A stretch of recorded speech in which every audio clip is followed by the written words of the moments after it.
Hello, good morning. Welcome to Virginia Festival of the Book. Hopefully not your first event of the weekend, but maybe one of your latter events. So thank you so much for joining us today. We are certainly happy to have you. My name is Hannah Catherine Alport. I work with Virginia Humanities. Our executive director is also here. Dr. Matthew Gibson is in the back row there. There he is. So it is wonderful to see all of you today, and I'm really excited to welcome you to Jeffrey Rosen's conversation on the pursuit of happiness, how classical writers on virtue inspired the lives of the founders and defined America. The Virginia Festival of the Book is a program of Virginia Humanities, which is your state humanities council. Our mission is to connect people and ideas to explore the human experience. So thank you for being here today to do that with us. Just a few housekeeping things. We do get great support from many of our sponsors. I want to highlight, you've seen them on the screen already, Michelle and David Baldacci. Also want to mention that we live off of your support as well. So we have QR codes on page 31 of your programs if you'd like to give online and join the great company of Michelle and David Baldacci. We also have a QR code to scan outside as you came in, and also that opportunity on our website. So thank you for many of you in here are donors, and we really, truly appreciate that. And so I do want to remind you to silence your cell phones. Not too late. Go ahead. Everybody's doing it. And then encourage you to be aware of your spaces and your exits. These are exits. These are exits. My coworker Kevin Hoffer and I are here to take care of anything that might happen if there's an emergency of any sort. But just make sure you're aware of your surroundings. And as always, if you see something, say something. So at the conclusion of this conversation, Dr. Rosen will be on site at the shop at Monticello, which is right across the area here, for a book signing. And purchasing a book is a really great way to support our authors. So we definitely appreciate when you all do that. And they also have some wonderful treats in there and all kinds of things that you can pick up. So finally, we would like to note that the festival authors and speakers represent themselves. They do not represent Virginia Humanities or the University of Virginia. And now I am delighted to welcome Jeffrey Rosen. Dr. Rosen is the president and CEO of the National Constitution Center, where he hosts We the People, a weekly podcast of constitutional debate. He is also a professor of law at the George Washington University Law School and a contributing editor of The Atlantic. He was previously the legal affairs editor of the New Republic and a staff writer for The New Yorker. Dr. Rosen's new book is the New York Times bestselling The Pursuit of Happiness, How Classical Writers on Virtue Inspired the Lives of the Founders and Defined America. Moderating the conversation today is Monticello's own Dr. Andrew Davenport, Vice President for Research and Saunders Director of the Robert H. Smith International Center for Jefferson Studies at the Thomas Jefferson Foundation. He has published academic articles on Ralph Ellison in mid-century New York City, Thomas Jefferson's death and its legacies, and the influence of Black literature on post-World War II French culture. He has also published in Lapham's Quarterly, the Los Angeles Review of Books, and Smithsonian Magazine. Andrew serves on the board of directors of the American Angora Foundation, Lapham's Quarterly, and is a member of the inaugural cohort of the White House Historical Association's Next Gen Leadership Ambassadors.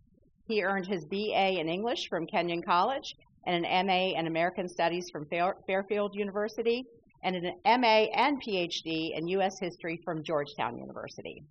Ladies and gentlemen, please welcome Dr. Davenport and our featured speaker, Dr. Jeffrey Rosen, to the stage. Jeff, with The Pursuit of Happiness, you've written an extraordinary book, one that transcends time, hopscotching from the distant past to the founding generation, the Civil War, and right to our own time. It's brimful with intimate representations of historical figures, making them at once so much closer to us, even as their ceaseless strivings for self-mastery and belief in progress seem so distant from our own era. Above all, this is a hopeful work, one that arrives in our laps as light and airy as it is profound and literary. I've not read another book like it, and I congratulate you on its publication, and I thank you for joining us here at Monticello this morning.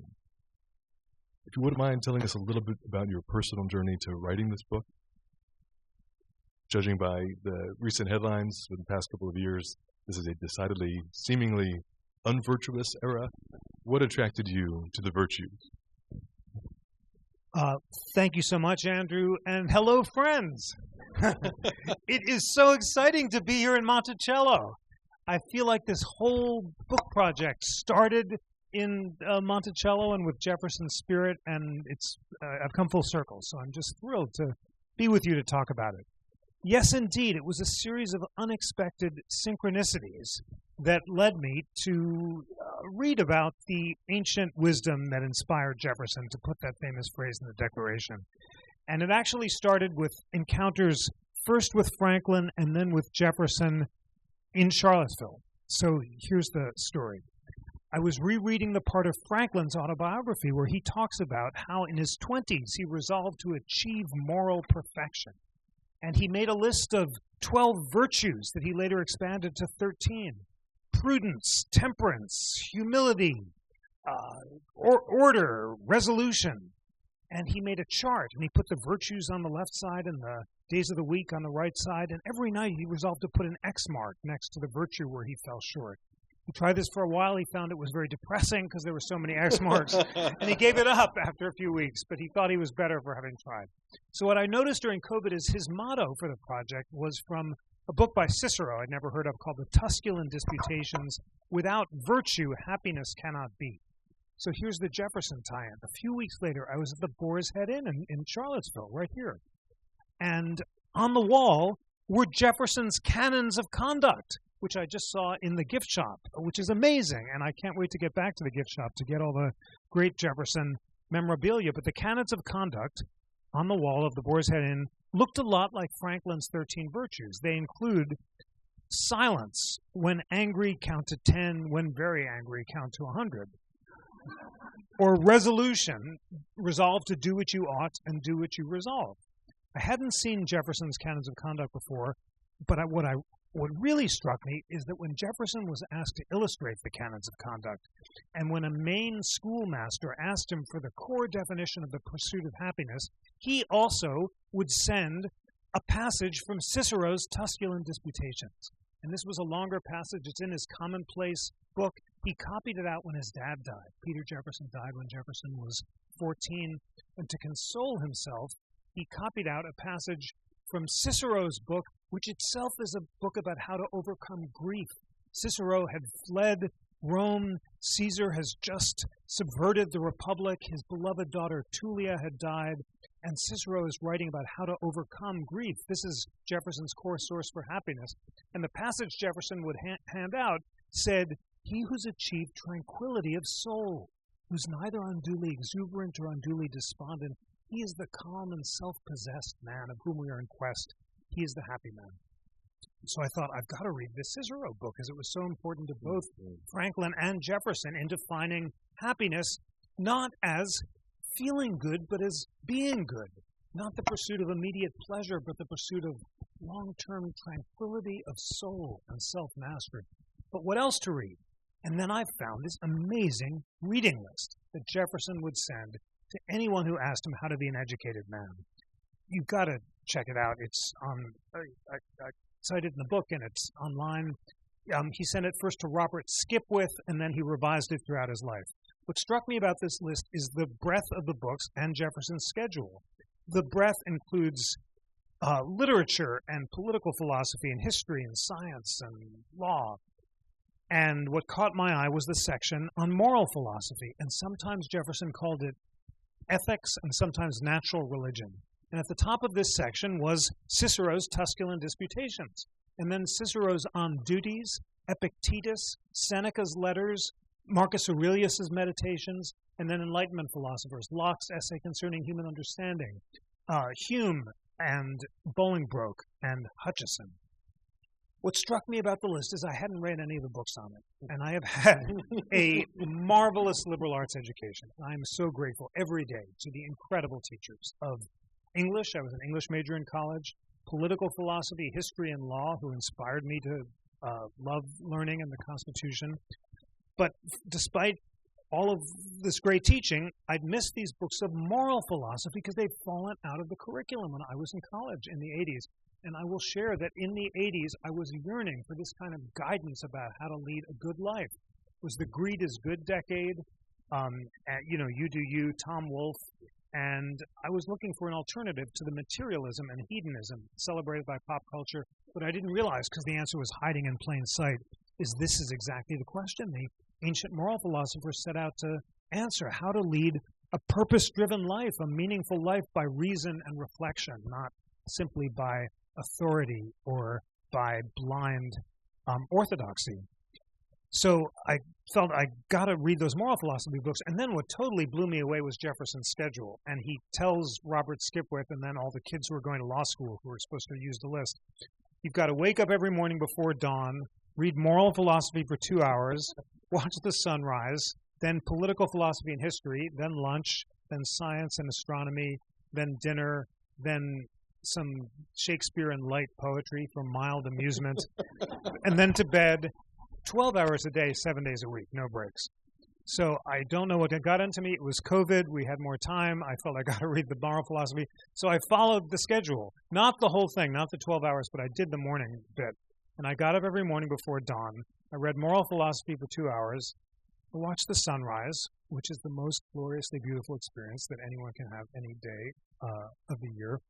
And then I found myself writing these sonnets to sum up the wisdom of the moral philosophy, which sounds really weird, but then it turns out that all sorts of people in the founding era wrote sonnets about virtue, including Hamilton, the great Phyllis Wheatley, the first published black poet, and John Quincy Adams, who would read Cicero's Tusculan Disputations, walk along the Potomac, watch the sunrise, and write these incredible sonnets of abolitionism. So that's what I did. I spent a year doing it, and it absolutely changed my life. It changed my understanding of how to be a good person and a good citizen, my understanding of how why self-mastery is important, not only for a sense of personal well-being, but for productively interacting with others in a democracy. But the biggest takeaway, and I'll just leave the introduction with this, is that it changed the way I spend my mornings. And now when I wake up, I am no longer, first of all, I'm not getting up 2 hours before the sunrise, and I'm not reading moral philosophy, but I do have a rule that I took from this habit, this practice, that when I wake up, I'm not allowed to browse or surf until I've read. And it's totally life-changing. I mean, I've, gotten out of the habit of actually reading books. I'd read for my deadlines and stuff, but not for its own sake, just for the joy of self, of expanding, of learning and growing. And it really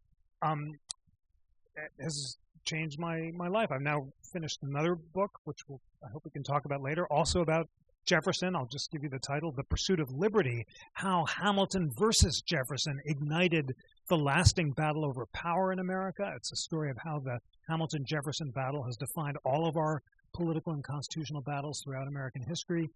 And I've read a lot of other wonderful books and learned, but it's just, and as a result, I feel better, because really the point of The Pursuit of Happiness, virtue sounds so abstract, but really it means being your best self, getting outside of your ego-based perturbations and worrying about the past or speculating about the future, focusing on the only thing you can control, which is your own thoughts and emotions, not the thoughts or emotion of others, and getting outside of your head and connecting to the divine. So that's what I learned from the whole project, and I'm so grateful for Thomas Jefferson for setting me down this path. Jeff, we're so grateful that you wrote this book. I mean, most people during the pandemic watched Netflix, if they were really creative, they did puzzles.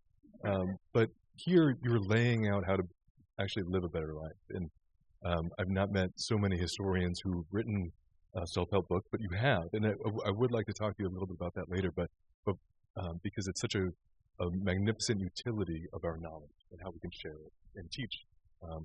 But before we get there, I'm curious because you explicate how the true origins of the phrase pursuit of happiness. And it has a long history, well before the Declaration of Independence. I'm wondering if you wouldn't mind sketching that for our audience. one of the most marvelous things about being alive and being a reader today is that all the sources are online. Yeah. And I do want to share, we have many serious challenges in America and around the world, and these technologies are so distracting. But what a glorious thing to live in an age when all of these texts, I just could sit on my couch at home and either read the actual books that Jefferson and the other founders read, or easily read transcriptions of them. So you can just do word searches, and I just put in the phrase "the pursuit of happiness" and saw what I learned. And what's so remarkable is this phrase is everywhere. It's not some exotic secret meaning. It's in the Whig literature like Cato's letters that inspired the Revolution. It's in the translations of the ancient moral philosophy. The phrase appears in Jefferson's translation of Seneca. It's in Blackstone. It's like the first page of the definition of reason and law in Blackstone's commentaries, published in 1763. It is in the major preachers and religious sources of the day, like Wollaston and Tillotson and Samuel Johnson, the guy who wrote the moral curriculum for the University of Pennsylvania that Franklin prescribed. So it's absolutely ubiquitous. And all of these sources define it as virtue rather than pleasure. But I really came to understand what virtue meant. Samuel Johnson's 1755 dictionary is the major source of the founding era. And if you put in happiness, there are two definitions. First, hap, which comes from the Old English or Norse luck, and then the rational contraction of desire so that we can virtuously meet it. And the source is John Locke's Essay Concerning Human Understanding, Book 55. And that's the book that contains the phrase, "the pursuit of happiness," which Locke defines as virtue and impulse control, resisting your immediate impulses so you can achieve your long-term self-interests and goals. And that's the essence of it. Not seeking immediate pleasure, but seeking long-term well-being so you can serve others. It's a version of the marshmallow test from Stanford in the 70s. Remember those kids, 5 years old? If they insisted on one marshmallow, they could get it immediately. If they could wait for 15 minutes, they'd get two. The kids who could wait did better later in life. They did better in school. That's what virtue was for all of the sources, the Christian, the classical, the Greek and Roman, the legal, the revolutionary, civic, republican, all see it as a form of impulse control. Much of it comes from Pythagoras and from this antithesis between reason and passion. This is the Enlightenment, and it's all about the age of reason. And the Enlightenment is focused on whether or not we can use our powers of reason to moderate or modulate our unreasonable passions and emotions so we can achieve that calm self-mastery that Cicero talked about. It goes back to Pythagoras, who I learned in addition to inventing the triangle and the harmonic system, if that weren't enough, also distinguished between reason in the head, passion or desire in the heart, and passion or emotion in the heart, and desire in the stomach, and said we should use our powers of reason to moderate our unreasonable passion so we can achieve the golden mean. He doesn't say we should lack emotion or passion. Pathos means passion or emotion. Logos is reason.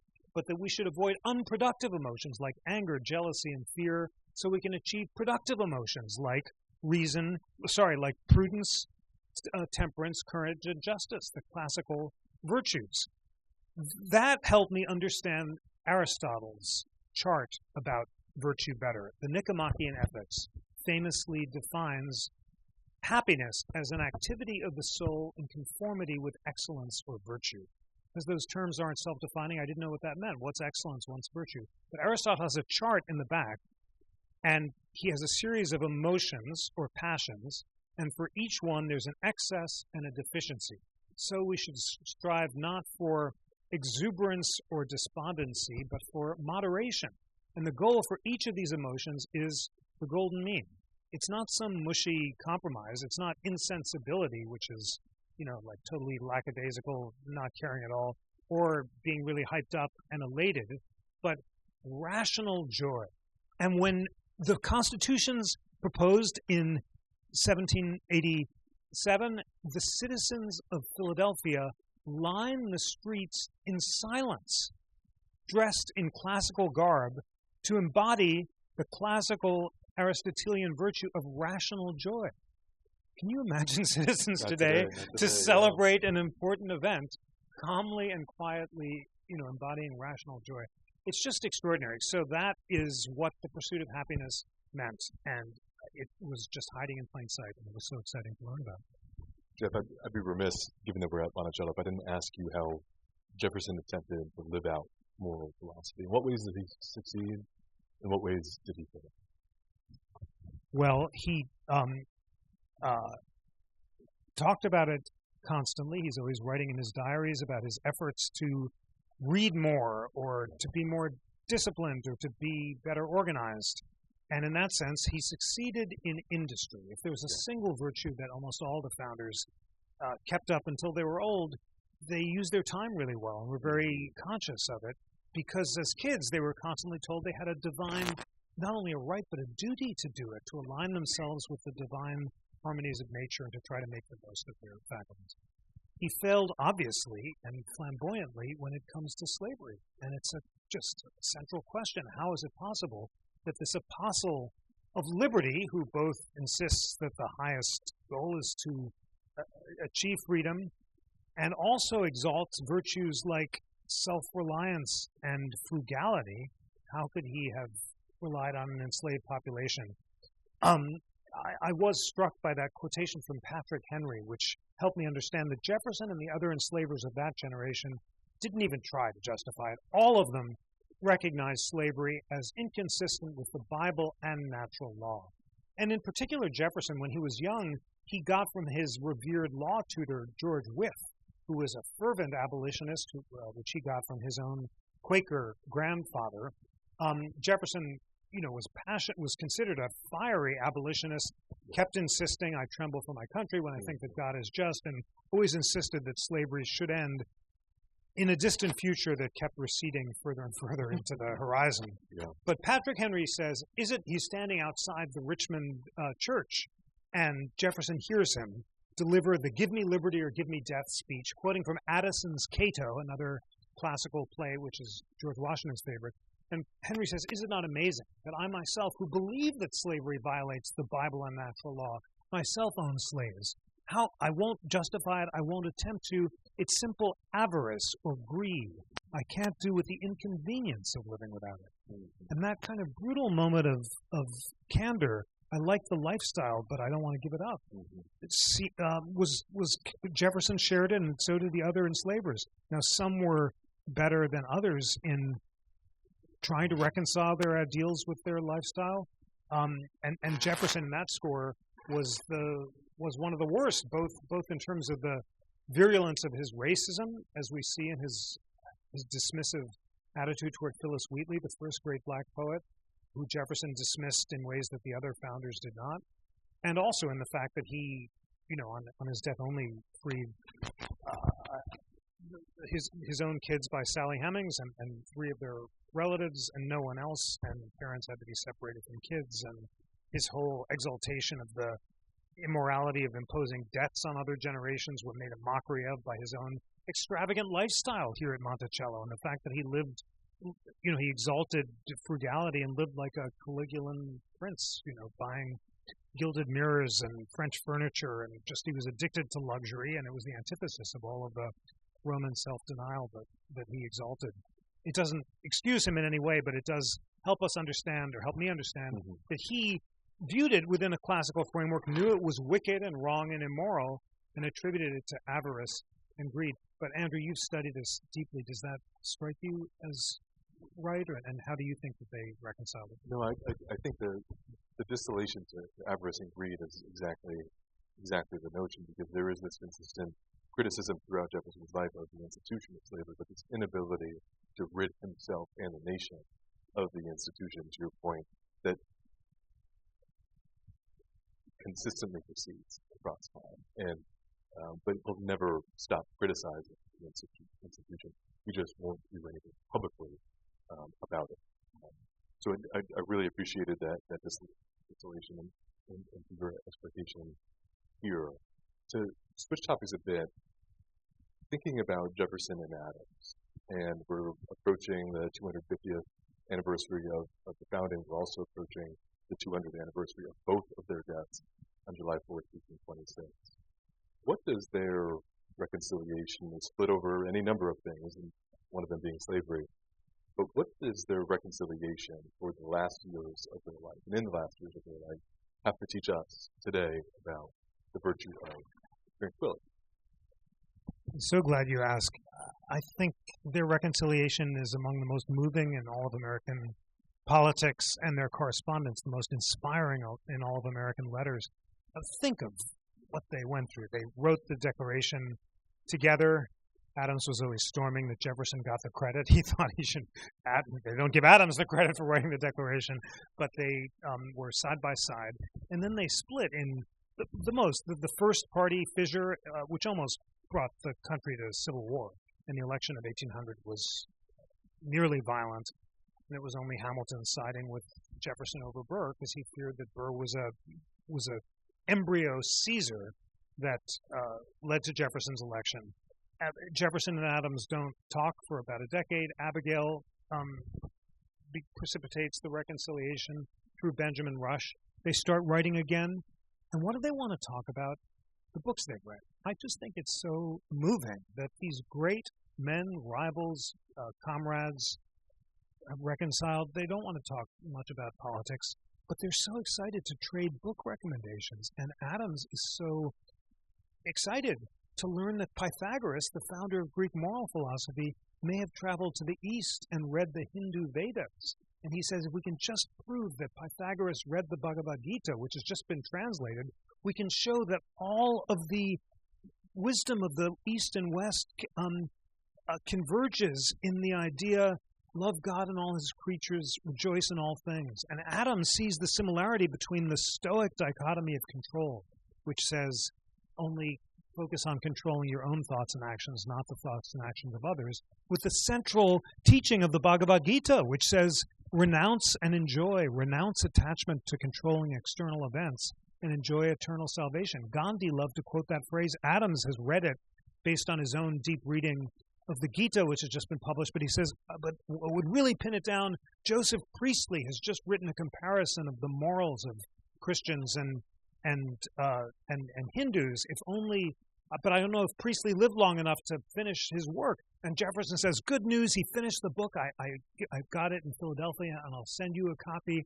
And this is what they want to talk about. Adams is so excited that he's going to get a copy of the recently finished essay by Joseph Priestley about comparative moral philosophy. It's just dazzling. And they're also comparing how many letters they write. And Jefferson says, I've got to keep my schedule and wake up early because I've done, like 3,000 letters this year. And Adam's like, you're way ahead of me. I did, 374, but you're more popular. And he's like jealous about that.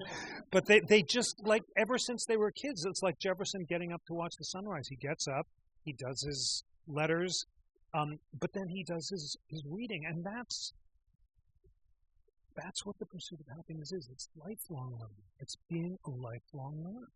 And that's what they were. This is Thomas Adams, Thomas Jefferson and John Adams, who understood in the end that, and they were so eager to retire to their farms so they could read books like Cicero and like the great philosophers of old. That was their joy. And Jefferson, another great refrigerator magnet, which I'm going to get in the gift store. I cannot live without books. He says that to Adams. I have that as a thing on our chair at home. These are readers, and they understand that the pursuit of happiness is in reading and being a lifelong learner. So for all the hypocrisies and the falling short, and how blessed we were as a country to have these great lifelong learners as our founders. And despite these bitter partisan feelings and rancor for years, the two do reconcile to one another.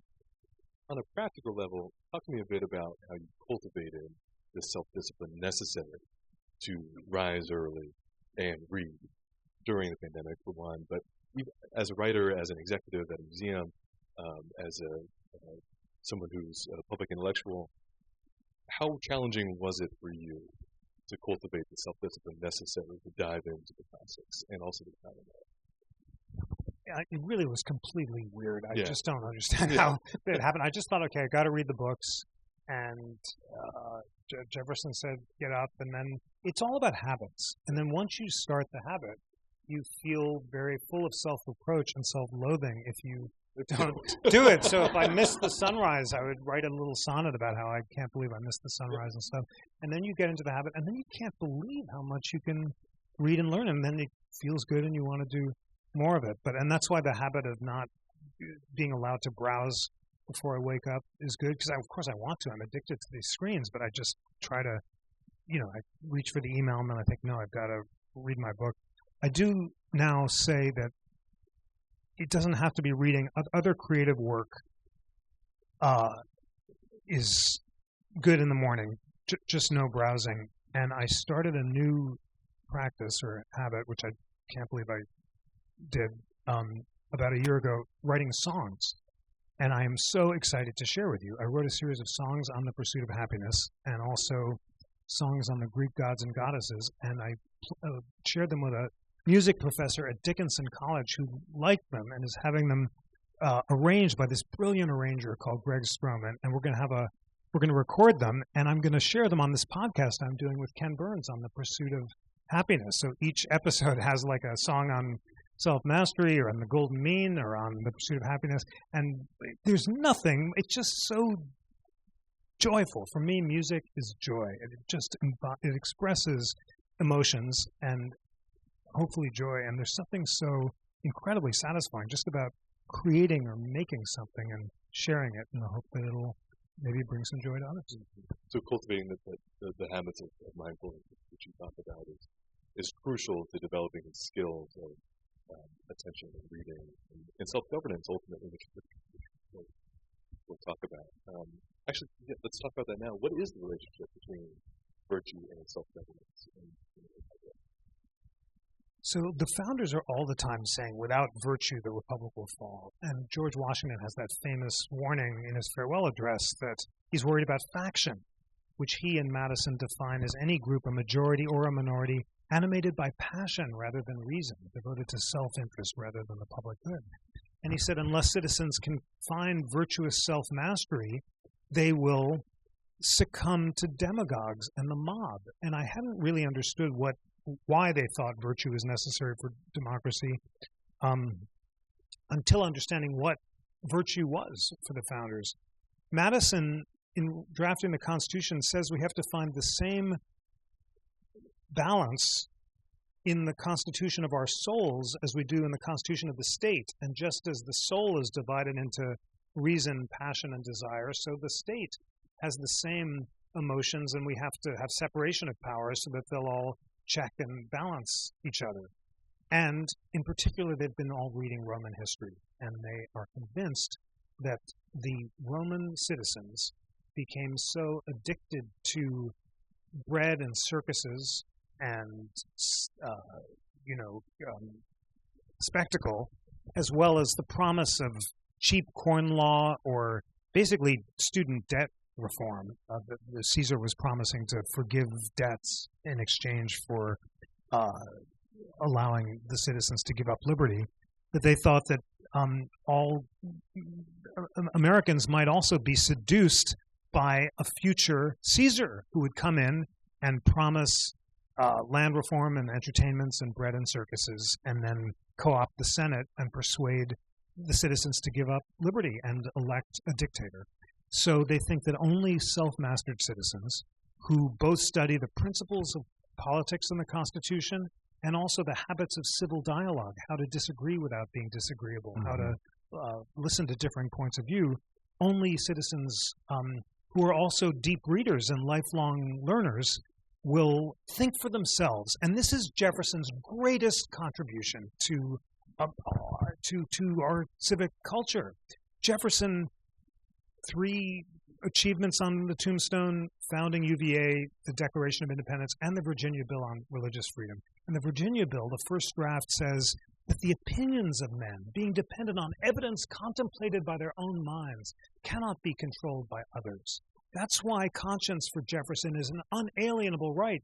I can't surrender to any of you the power to control my thoughts because they're the product of my reason, and reason is inherent in who I am as a human being. So this shining faith in what Jefferson calls the illimitable freedom of the human mind leads him to be optimistic, or at least hopeful, that you can achieve virtuous self-mastery on a wide scale. Never before in human history has a democracy tried to test the proposition of whether you can have citizens on a wide scale who will think for themselves and speak as they think, as Jefferson said, quoting Tacitus, as opposed to succumbing to demagogues or factions or getting their opinions from being loyal to the red rose or the white rose, as in England, or some demagogic leader. But the proposition was untested, and it took huge work. It took a lot of education and study and self-mastery, and not being guided by your worst emotions like anger and jealousy, and owning the libs and owning the conservatives, but actually listening to different points of view. It took a lot of, it took getting up early and work and reading, and Jefferson just didn't know if we could achieve it on a wide scale, but he was hopeful. And that's why, and they weren't sure it would work because every past republic had fallen. Rome fell after 455 years. The Greek commonwealths had all succumbed to demagogues and disorder. Madison had a whole trunk full of books about the failed confederacies of Switzerland and Poland, and he took careful notes on how unstable republics were. They did not know if it would work, and in fact, most were pretty pessimistic. Washington feared faction. Hamilton thought the executive wasn't strong enough. Jefferson, by the end of his life, properly feared civil war. And after the Missouri Compromise, he said he woke as if in the night he felt a wolf at the door that we could neither give up or liberate, and he thought that the maelstrom was about to come over slavery.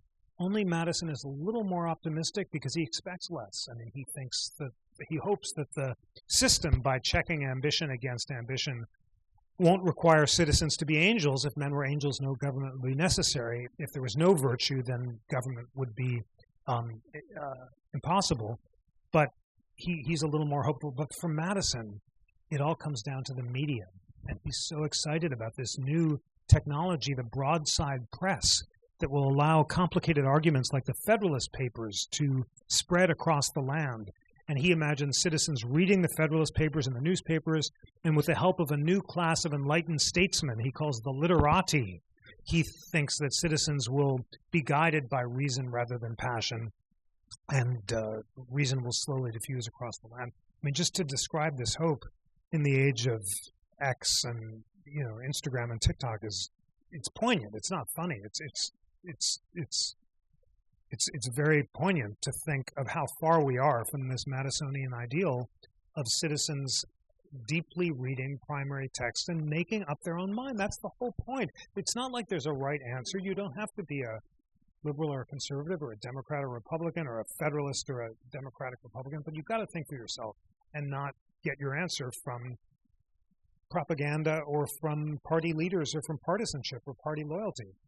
And that is why it all comes back down to deep reading. This is really, it's so central, and it's why it's so inspiring in doing this book to see the people across American history who didn't have the privileges of a great education.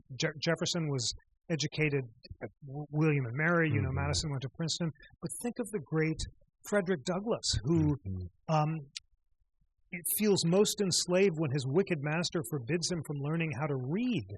And he goes onto the streets of Baltimore with bread, and he buys reading lessons with bread from these boys who teach him how to read. And then he buys with bread this book, The Columbian Orator, which has like snippets of the classics in it, including Cicero and Franklin, and a dialogue about slavery that convinces Douglass to become the greatest abolitionist of his age. And when you think about how this great man, just by buying the book and the lessons with bread, and this little book, I've seen David Blight, the Douglass biographer, brought out the original. You can't see it without choking up, because that was his book. And we've got all the books in the world on these darn phones and can't take the time to read them. So this is not something, it's not just a question of, the privileged, but, and then Douglass goes around talking about the necessity of self-reliance and of people teaching themselves how to read and making up their own minds. He's also a great music lover, and Douglas was more excited when he went to Genoa and saw Paganini's violin than anything else, and his grandfather was a great violinist as well. So throughout history, we've been so blessed that so many of our great leaders have been readers and on this path, but we've got to do it ourselves. Jeff, what I love is that you're describing the temptation to the screen and to lose ourselves in the digital sphere, but you're not saying I denounce it. You're paraphrasing Franklin and saying basically give each part of your business its own time, right? And part of our life is email and text messages, and it's how we communicate. And remembering that Madison did have faith in increased communications, giving people more responsibility and the powers for rationalization and deeper reasoning. We could return to that if we so choose, but it really is up to us. What virtues do you hold most dear? And I noticed that chastity isn't in the book. Well, Jefferson left it off of his canons of conduct, too. I mean, they were for his daughters, but he left chastity off. Yeah. To just excuse the joke, but I'm sure he did. Yeah, but as a leader, as a professor, are there some virtues that you really hang on to more than justice, perhaps? But what else sticks out to you? When students write to you, what do you recommend? For me, the virtues are all versions of the same effort to achieve a tranquility of soul. Mm-hmm. Calm self-mastery is Cicero's phrase. And it's that feeling of alignment when you're completely focused on the task at hand, on the conversation, and listening to others, when you're not being distracted by unproductive thoughts and emotions, that you can really be your best self and serve others. So it's more a feeling than a abstract philosophy, and you know it when you feel it, and it just feels better. And it is striking how you do feel happier when you resist the second scone, which I just tried to do unsuccessfully in the car, or pleasure, or extra Netflix video or whatever. Yeah. And you read a book, but it's you're so right that it's all about time and feeling like you're using every minute well and productively by just being tuned in. And that's why all those guys and women throughout history have had schedules and clocks, and just on the one hand, we're more distracted than ever before, but on the other, we have greater power to control our time than ever before, too. Mm-hmm. So this has been a long journey for me. I've read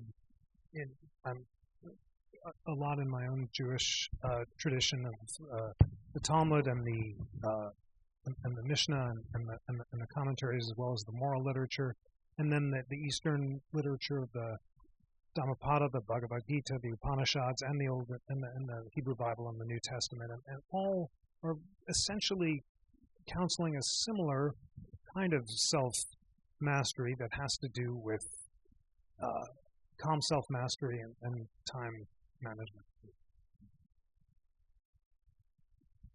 As we near the end of the conversation, and recognizing that you are a public intellectual and that you lead one of the leading museums in the nation,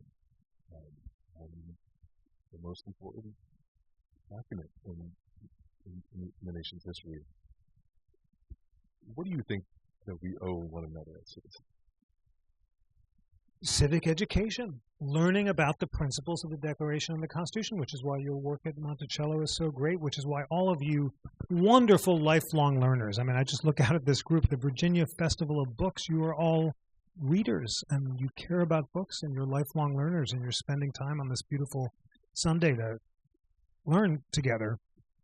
You've got to direct your own energies to learning as much about American history and the principles of the Declaration and the Constitution as possible, and then, of course, inspire others to do it, our kids and fellow citizens. It is so meaningful at the National Constitution Center, which is just this. It's just such an honor to work at this great educational institution and to put all this great material free and online. And there's this amazing interactive constitution, which we launched in 2015, that's now gotten 100 million hits, and it's among the most Googled constitutions in the world, and it brings together the leading liberal and conservative scholars to write about every clause of the Constitution. So you can find Justice Amy Coney Barrett and Neil Katyal with 1,000 words about what they agree the habeas corpus clause means and separate statements about what they disagree about. And that model of thoughtful dialogue among liberals and conservatives we've taken to these free Constitution 101 classes that are online, which we just launched with Khan Academy, which you can check out, the podcast I do every week, which brings together liberal and conservative voices. And I'll share with you that I feel like I cannot begin to have an informed opinion about all that is going on in the news until I've heard the best arguments on both sides. We just did on Thursday the deportation cases, both the enemy's alien case and also the Khalil Muhammad case. And these are complicated cases. There are generally good arguments on both sides. And you've got to take the time. I mean, I've got these great prep documents with the briefs, and then I hear the scholars on both sides, and often I change my mind. But that's what I'd urge all of citizens to do, to just take the time to go in deep on these constitutional questions, because these are serious times, and you've got to make up your own mind.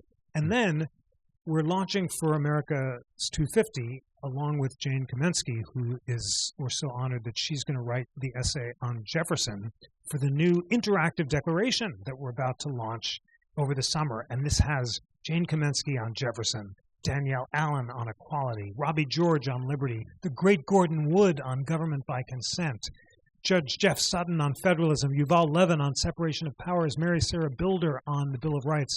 Akhil Amar is going to annotate the entire Declaration of Independence, clause by clause, so you can see where the list of grievances came from. David Armitage, the Declaration across time, with invocations of the Declaration by freedom fighters and heroes throughout American history, and then bios of the signers. It's just going to be marvelous. So we'll put this up online and bring it to schools and to presidential libraries, and you can get QR codes on the National Mall and here, and Jane's going to distribute it with us at Monticello, and then have conversations across America with these great historians talking about the principles of the American idea, liberty, equality, and government by consent. What do people agree about and what do they disagree about? And I'll talk about this new book about how the battle between Hamilton and Jefferson about national power versus states' rights, liberal versus strict construction of the Constitution, and executive power versus congressional power has defined all of American history. It's so exciting to learn about history. The more you learn, the more complicated it gets, and there are no easy answers, and it doesn't tell us whether or not how things will turn out.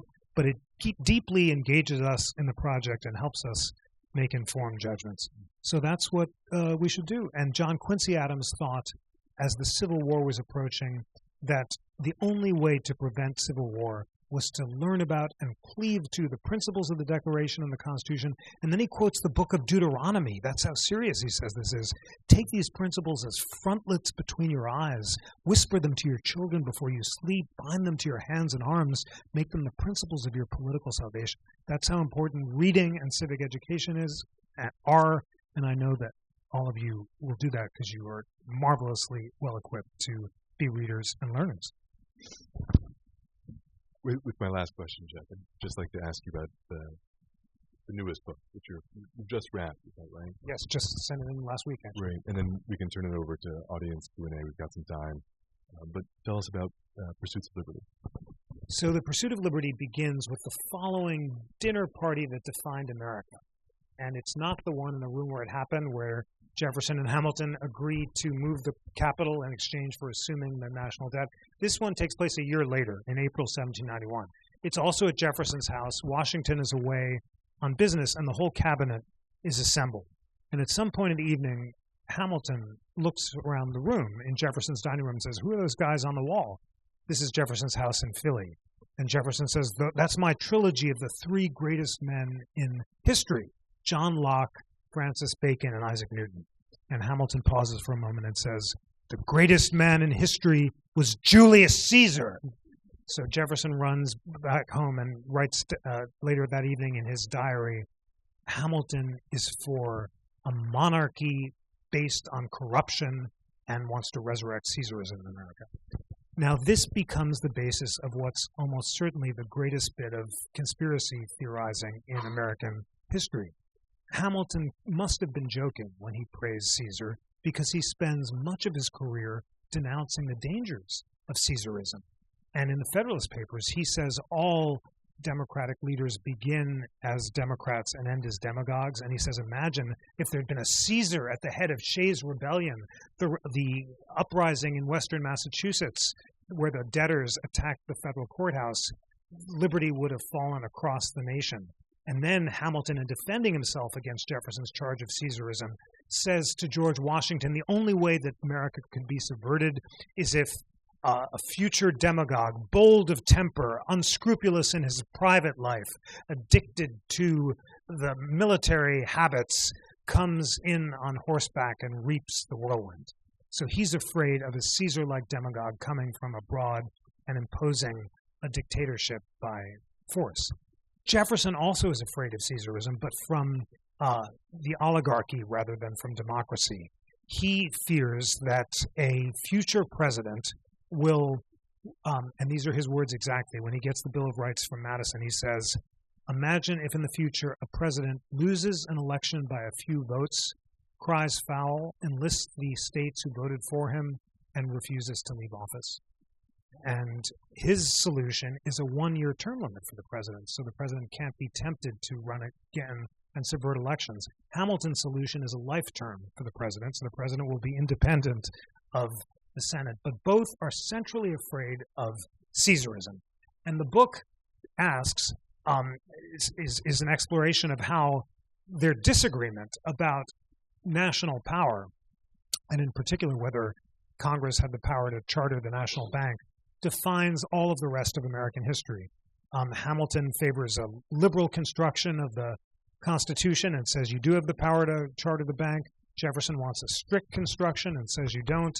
And that liberal versus strict construction debate over national power defines Lincoln and Jackson and FDR and Reagan. And what's so striking also is that throughout American history, after telling the Hamilton-Jefferson story, I just, once again with word searches, look for invocations of Hamilton and Jefferson by name at all the crucial turning points in American history, and they're everywhere. You just can't believe it. And just to give, a few examples, in the Progressive era, Theodore Roosevelt says that he's going to adopt Hamiltonian means for Jeffersonian ends in addressing the new nationalism, deploying national power on behalf of the goal of curbing the corporations and achieving democracy. Then Franklin Roosevelt reads a biography called Jefferson versus Hamilton by Claude Bowers, which is a national bestseller, invites Bowers to address the 1928 Democratic Convention, where thousands of people are stampeding around the hall with Jefferson banners.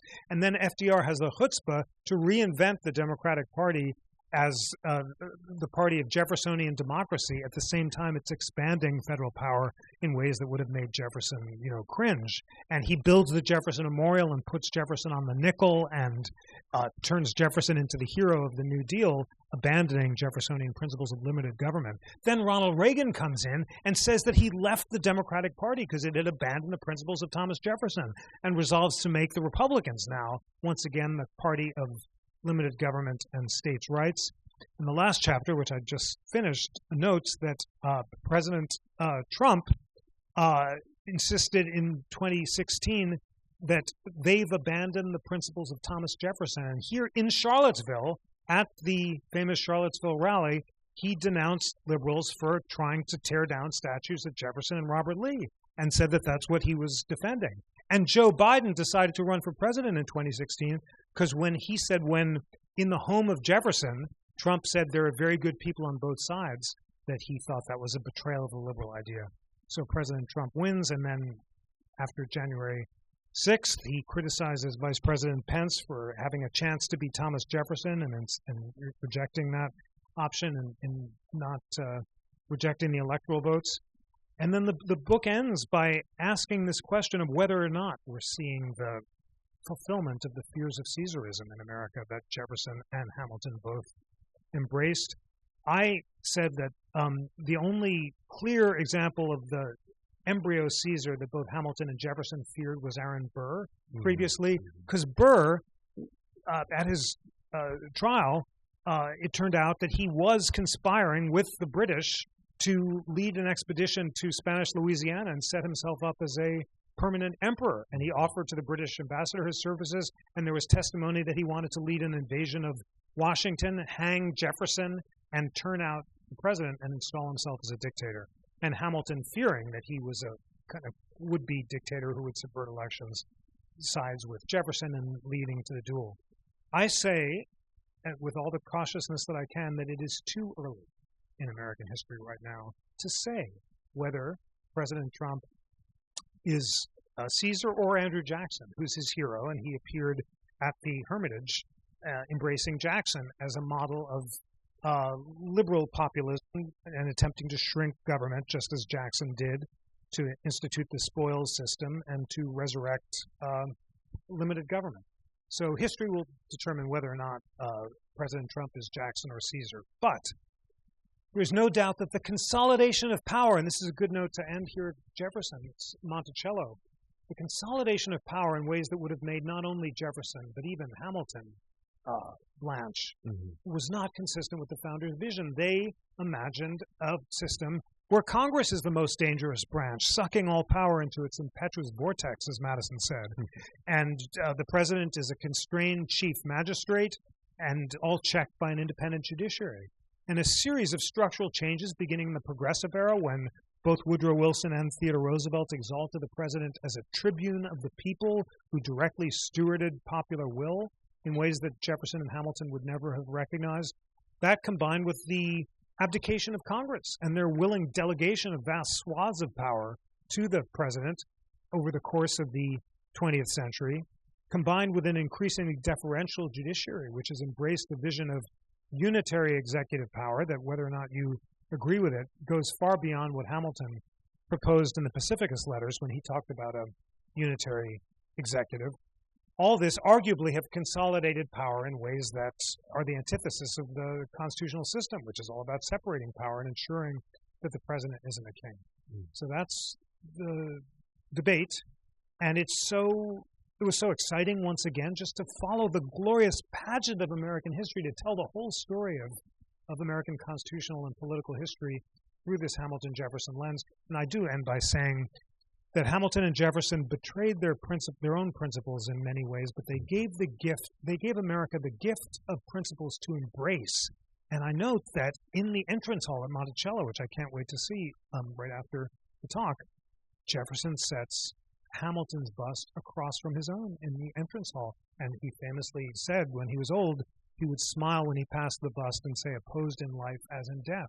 But the fact that he put the bust up in the entrance hall suggests that for Jefferson, Hamilton was not a hated enemy to be destroyed, but a respected adversary to be debated with. And it's a beautiful sign of the productive tension between the principles of Hamilton and Jefferson that have so usefully defined American history. Gifts of principles, indeed. And Monticello is I'd be remiss if I didn't say this, beginning a new tour about Jefferson and Adams, but also Hamilton, called Founding Foes, Founding Friends, just this spring. I've been peppering you with questions for the past hour, Jeff. Let's turn it over to the audience. Let's see, question right here. Thanks. We'll get you next. And thank you, Jeff. You talked about the terrible lack of the fundamental classical text in your own education. Yeah. And imagine, how you would have developed earlier if you had had that. How would you change that in formal education systems today? Well, we're trying to provide an alternative at the Constitution Center by creating courses on the founders and the classical texts and civic virtue. And this podcast series with Ken Burns is going to be so inspiring because it's Ken Burns talking about his own morning practice of reading the classical text from a collection called Tolstoy's Book of Wisdom and how he applies them in his life. And then we have great historians talking about the founders, and then the songs, and then links to the primary text. And we're going to create a course, first with Arizona State University, and then scale it out to other audiences for high schools and for adult learners, which will have links to the primary text, and all the primary text you can put online. So it's an incredible time to be able to make all this stuff free. And the key is to inspire people to read them. And most people are not going to do my crazy COVID schedule. But it is all about storytelling. And just videos of the founders and books, great biographies of the founders. How do they apply this in their lives? If people can get engaged by storytelling, that would be marvelous. I mean, civics is so terribly polarized nowadays, and it's very fraught times. And therefore, I do not believe that mandates of any kind are either effective or a good idea. But gosh, we can just put an amazing amount of great material and then have great teachers talking about it, and hopefully people will be inspired to learn it. Answer your question. Thank you.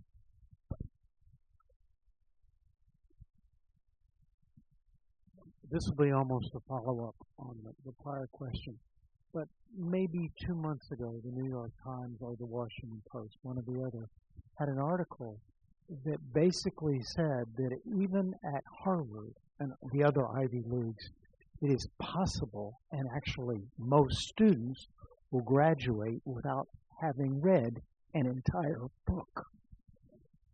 So I don't know the validity of that, but that was the point of the article. And what you have been referring to throughout is really delayed gratification. You can't have a virtue if you act with your immediate response in all of the things that you have said. And yet we have a political system right now which has produced someone who cannot delay gratify himself and therefore do better for the country or better even literally for himself. So I'm worried about the concept that if we do not read, and the data indicates that we are not reading as a people, there's probably no one in this room who's read Cicero besides yourself, right? And we're readers. You are readers. So how do we address the fundamental problem that we do not stop ourselves from our immediate gratification right now when that's become the societal norm? You're so right. It all comes down to the question, will we read books?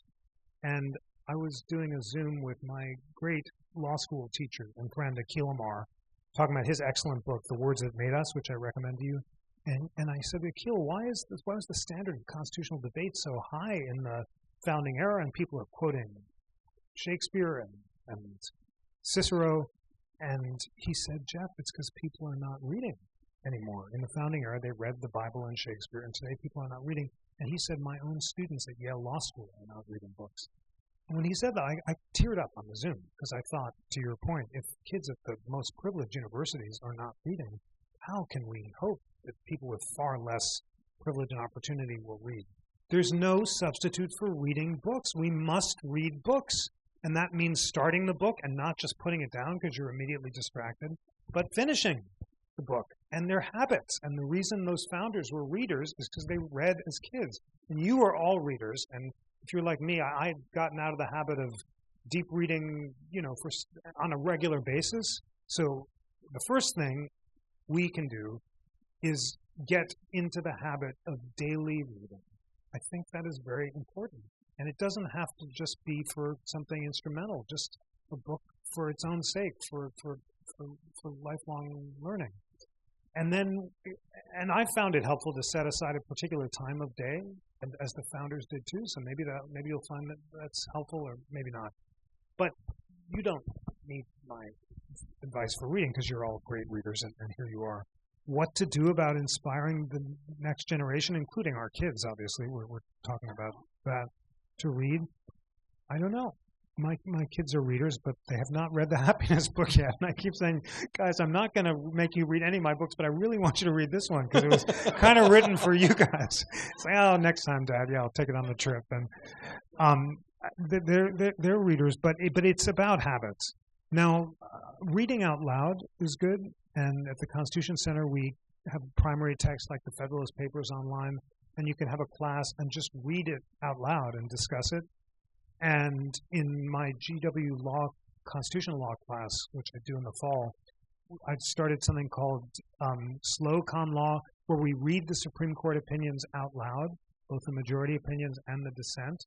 And it's an unusual practice, but you really get the vibe as well as the details. You get through less material, but that's a great way to, and Audible is great as well, because you can listen to a lot of books, and listening is a good way to read too. But there's no solution. It's not that you can have all the educational theories in the world and all the denunciation, all the gimmicks and celebrities and videos and, sort of bells and whistles. But unless people read, we're in trouble. You have time for perhaps one or two. I want to just kind of riff off of that comment, because we had a discussion amongst some of the teachers at the college level that became kind of animated here with me. And it's not that they're not reading. It may be because they can't read. And I think that we're ignoring, even at the highest levels, the students that come to us, to universities, who cannot read. And there is a statistic on the North Carolina arts site. I can't even remember where I saw it. 51% of 8th graders do not have reading proficiency. We cannot have what you talk about. This is such a rare ability to read these people, analyze. And I disagree. There are people here who have read Cicero, and I'm kind of appalled, because when I went to college in 1970, we were reading Jefferson. We were reading these things in small groups of 10 women, and I think we have to be concerned about the ability to read and to analyze what you are reading. Thank you. There's a question here, please. Oh, go ahead. Just wanted to thank you for that comment, and you're right, it all comes down to reading skills, and that's so inspiring that you, in college, had a group that read this stuff, and I've been really moved. I've been talking about this across the country, and so struck to see people all over, in red and blue America, in rural and urban communities, of readers who are using their mornings to read, or for prayer, or for creative work. And there's a hunger for this across America, but it is a national crisis that our kids are not reading enough on a broad level. Right here in the black. Thank you. We'll have time for one more after that. Thank you.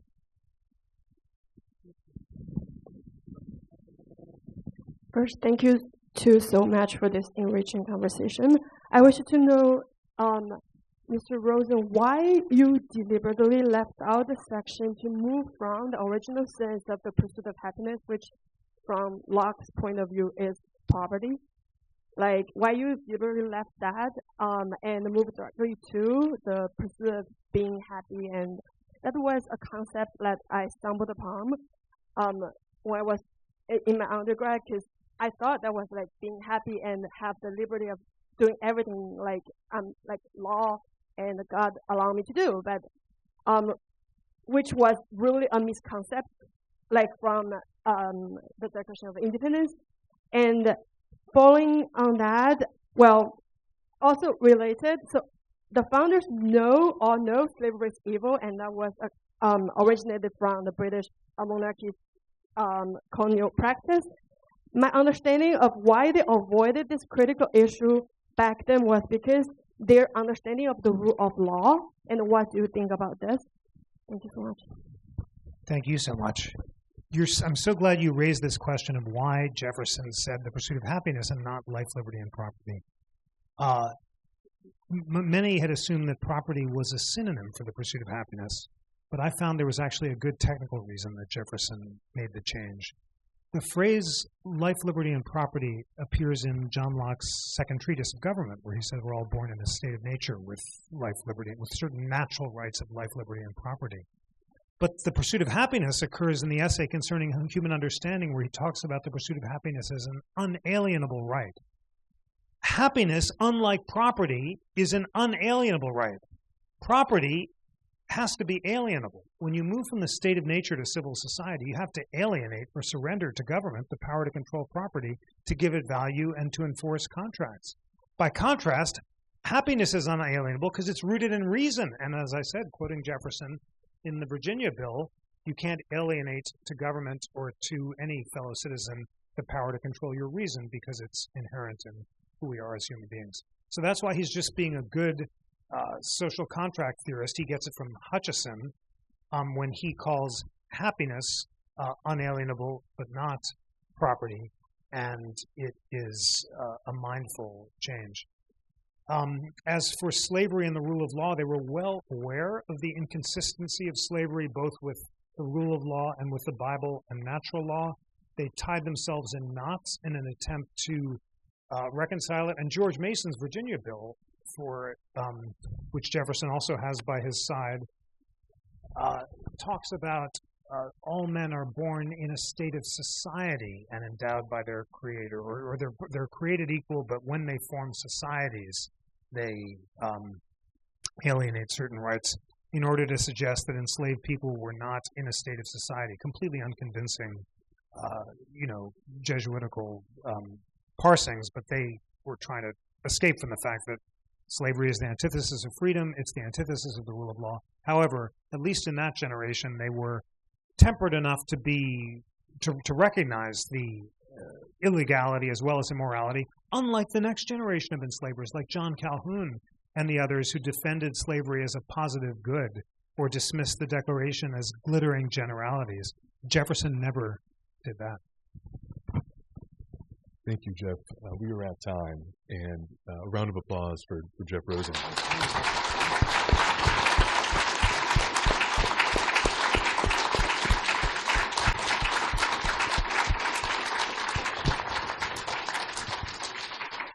Thank you for your gift of time. Let us all be industrious and cultivate those habits of mindfulness that Jeff writes about. This truly is an extraordinary book. Jeff will be available to sign copies of his book in the bookshop. It's wonderful to talk to, as I've just shown. Please purchase a copy if you're interested for yourselves or for a younger family member. Monticello is very, very grateful for our partnership with the Virginia Festival of the Book, which is years long. We are so grateful for your gift of time, for Jeff's gift of time, for Hannah Catherine Alport for her introductions. We are excited to share a little advance notice about our upcoming civic season programming that will take place over the 3-week period that runs from June 14th, which is Flag Day, to the 4th of July, in communities across the country. And as you know, the civic season is a national initiative aimed at enhancing our understanding of our community history, encouraging civic engagement, and asking us to reflect on our nation's promises and practices. I imagine that you have some pretty serious civic season programming happening in Philadelphia, too. Monticello is excited to unveil an outstanding summer lineup of events and appearances over this year's civic season. And while I'm not allowed to give away too many details, I can share that Ken Burns will be present for our amazing July 4th naturalization ceremony on the West Lawn. The full lineup of events launches later this week on March 28th. The web address, I believe, is noted on our screen behind us. And I encourage you to check in and reserve tickets for the programs that you are interested in. Thank you so much. Have a wonderful day.